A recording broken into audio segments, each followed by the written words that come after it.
Hello दोस्तों, welcome to my YouTube channel daily Shiksha. दोस्तों, अगर तुम एसएससी जीडी या किसी अदर एग्जाम की तैयारी कर रहे हो तो आज का टॉपिक आज के लिए बहुत ज़्यादा खास होने वाला है, क्योंकि आज हम बात करने वाले हैं बंदरगाह के बारे में। हर एग्जाम में बंदरगाह से क्वेश्चन बनता ही है, तो आज हम इन्हें ट्रिक से जानेंगे और इन्हें ये देखें कौन सा बंदरगाह किस राज्य में है। तो आइए आज का लेक्चर शुरू करते हैं।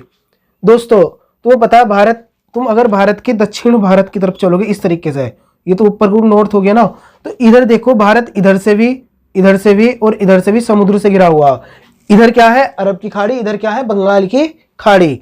तो अब तुम ये समझो, वो देश जो तीन ओर से समुद्र से घिरा होता उसे पेनिनसुला बोलते हैं, जिसे बोला जाता है हिंदी में प्रायद्वीप।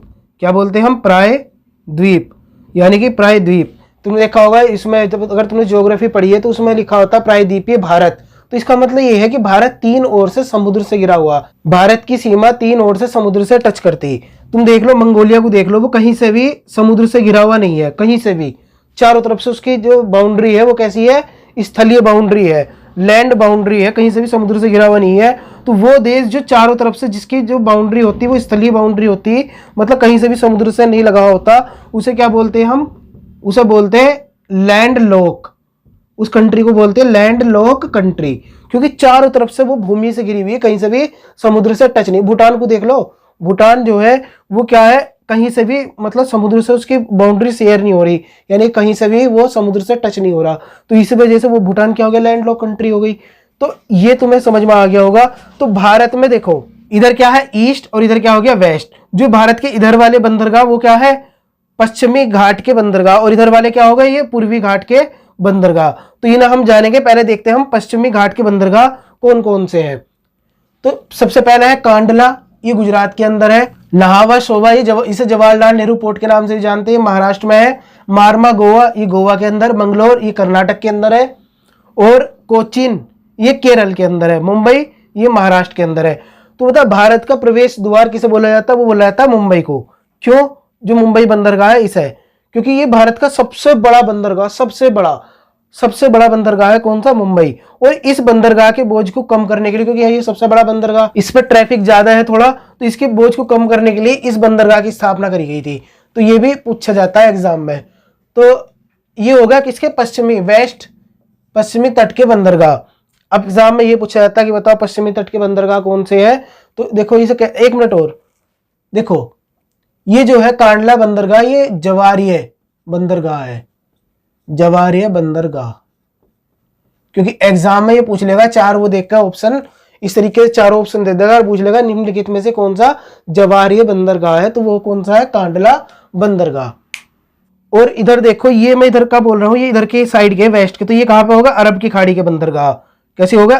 तुम पहले ये समझो बंदरगाह होते क्या है। तुमने देखा होगा जहां पे एरोप्लेन जाकर रुकते हैं उसे क्या बोलते हैं? एयरपोर्ट बोलते हैं। जहां ट्रेन जाकर रुकती है उसे स्टेशन बोलते हैं। पानी के जहाज के स्टैंड को ही हम क्या बोलते हैं? बंदरगाह बोलते हैं। अगर इसे मैं छोटी सी भाषा में समझाऊं तो भारत में टोटल 13 बड़े पोर्ट है, 13 बड़े बंदरगाह है, और 200 छोटे बंदरगाह है, और 200 छोटे बंदरगाह। पोर्ट को इंग्लिश में क्या बोलते हैं? हिंदी में बंदरगाह बोलते हैं पोर्ट को। तो मैं इसे पोर्ट बोल रहा तो याद रखना, बंदरगाह।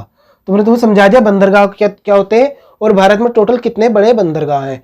तो ये हो गए पश्चिमी तट के कांडला बंदरगाह, नाहवा शोभा बंदरगाह, मारमा गोवा बंदरगाह, मंगलोर बंदरगाह, कोचीन पोर्ट, मुंबई पोर्ट बोल दो, ये बंदरगाह बोल दो।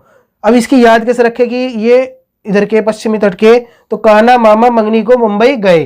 तो कान्हा से क्या हो गया? कहां से क्या हो गया? कांडला। नाहा से क्या हो गया? नाहवा शोभा। मा से वो क्या हो गया? मामा से मारमा गोवा। मंगनी से क्या हो गया? मंगलोर। और को से कोचीन। मुंबई से तो मुंबई है ही, गए से गए साइलेंट है। तो ये कहाँ के हो गए? पश्चिमी तट के बंदरगाह हो गए। अब हम बात करेंगे पूर्वी तट के बंदरगाह। तो देखो एन्नोर, ये तमिलनाडु के अंदर है। विशाखापट्टनम आंध्र प्रदेश के अंदर है। तूतीकोरिन तमिलनाडु के अंदर है। चेन्नई, ये भी तमिलनाडु के अंदर। पाराद्वीप, ये हटा दूंगा ऐसे, पाराद्वीप पोर्ट, ये उड़ीसा के अंदर। हल्दिया वेस्ट बंगाल के अंदर।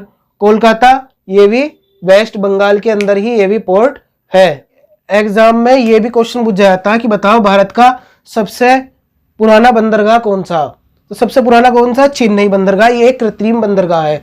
कृत्रिम बंदरगाह वो होता जो मैन मेड, यानी कि इंसानों के द्वारा बनाया जाता, और प्राकृतिक जो अपना आप ही बना होता प्राकृतिक रूप से। तो ये क्या हो गया, चेन्नई बंदरगाह है भारत का सबसे पुराना बंदरगाह और एक कृत्रिम बंदरगाह है। विशाखापट्टनम ये एक प्राकृतिक बंदरगाह है और ये भारत का सबसे गहरा बंदरगाह है। जो मुंबई है वो भारत का सबसे बड़ा बंदरगाह, चाहे वो ईस्ट ले लो या वेस्ट। अगर वो खाली एग्जाम में ये पूछ ले कि बताओ ईस्ट का, पूर्वी तट का सबसे बड़ा बंदरगाह कौन सा, तो वो है कोलकाता। ये पूछ ले भारत का दूसरा सबसे बड़ा बंदरगाह, वो भी कोलकाता। इससे कंफ्यूज मत हो। देखो अगर वो सबसे बड़े की बात कर रहा है तो वो हो गया मुंबई। अगर वो कह रहा है ईस्ट साइड का, ओनली ईस्ट का पूछ रहा तो कौन सा होगा, वो कोलकाता बंदरगाह होगा, ओनली ईस्ट का। अगर पूरे भारत का तो मुंबई है, ईस्ट का तो कोलकाता। तो इसे तुम इस तरीके से याद रख सकते हो। तो इसकी ट्रिक देख लो। ए विशाखा तू चेन्नई से पारा और हल्दी, ये हल्दी है, कोलकाता लाओ। ए से क्या हो गया, एन्नोर हो गया। वी से क्या हो गया, विशाखा हो गया। तू से क्या हो गया, तूतीकोरिन। चेन्नई से चेन्नई है ही। और पारा से क्या हो गया, पाराद्वीप। और इसमें साइलेंट है। हल्दी से हल्दिया, कोलकाता से कोलकाता। तो ये सारे ये दोनों वेस्ट बंगाल यानी कि पश्चिम बंगाल में है। ये जो कोलकाता पोर्ट है किस नदी पे, हुगली नदी के ऊपर है। किस पे, हुगली नदी के ऊपर। और इस बंदरगाह के बोझ को कम करने के लिए इस पोर्ट की स्थापना करी गई थी। तो इसे भी तुम ऐसा याद रख सकते हो। एक बंदरगाह और है दाहेज पोर्ट। ये कहां पे है, गुजरात के अंदर है, गुजरात। ये भारत का एकमात्र ऐसा बंदरगाह और पहला बंदरगाह है जो रासायनिक पदार्थ होते हैं उनका आयात निर्यात करने के लिए इसका यूज किया जाता है, दाहेज बंदरगाह का। तो इस वजह से इसे रसायन पोर्ट के नाम से भी जानते हैं। तो याद रखना, दाहेज रसायन पोर्ट के नाम से जाना जाता है, गुजरात के अंदर है। दोस्तों एक क्वेश्चन और एग्जाम में पूछ लिया जाता, देखो वो पूछता, ये मालूम कर लेता कि बता ये जो बंदरगाह है संविधान की किस सूची में आते। 3 सूची है ना संविधान की। अगर 7वीं अनुसूची के अंदर जाओगे तो उसके अंदर 3 सब्जेक्ट है, यानी कि 3 सूची रखी हुई है। ये कौन सी, संघ सूची, राज्य सूची और समवर्ती सूची। इंग्लिश में बोले तो ये हो गई सेंट्रल लिस्ट, ये हो गई स्टेट लिस्ट, ये हो गई कॉन्करेंट लिस्ट। तो ये पूछता है, ये बताओ, देखो एक मिनट और समझो।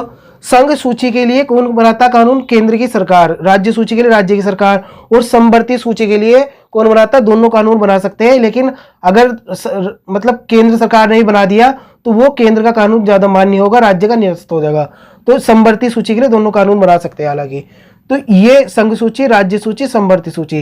तो ये पूछता है कि ये जो पोर्ट है, बंदरगाह है, ये किस सूची के अंतर्गत आते हैं। तो ये मैंने तुम्हें बताया, भारत में टोटल 13 मेजर पोर्ट है और लगभग 200 के करीब है कितने माइनर पोर्ट, यानी कि छोटे छोटे बंदरगाह। तो ये जो छोटे बंदरगाह है ये किस में आते हैं, राज्य है, स्टेट लिस्ट में आते हैं। इनके लिए कानून केवल राज्य की सरकार बना सकती है। और संघ सूची, ये बड़े बंदरगाह हैं 13 जिनके बारे में मैंने अभी बात करी, ये आते संघ सूची में, यानी कि सेंट्रल लिस्ट में आते हैं। और केंद्र की सरकार ही इनके लिए कानून बना सकती है। दोस्तों आज हमने बंदरगाह के बारे में जाना, ये भी देखा कौन सा बंदरगाह किस राज्य में है, बंदरगाह किसे बोलते हैं, भारत में टोटल कितने बंदरगाह है। तो इनसे रिलेटेड अगर तुम्हारे दिमाग में अभी भी कोई डाउट हो, माइंड में कोई डाउट रहा हो, तो कमेंट करके हमसे मालूम कर सकते हो। तो दोस्तों आज का लेक्चर तुम्हें कैसा लगा, पसंद आता लाइक करना। मिलते हैं फिर नेक्स्ट लेक्चर में, तब तक के लिए थैंक्स अ लॉट, जय हिंद।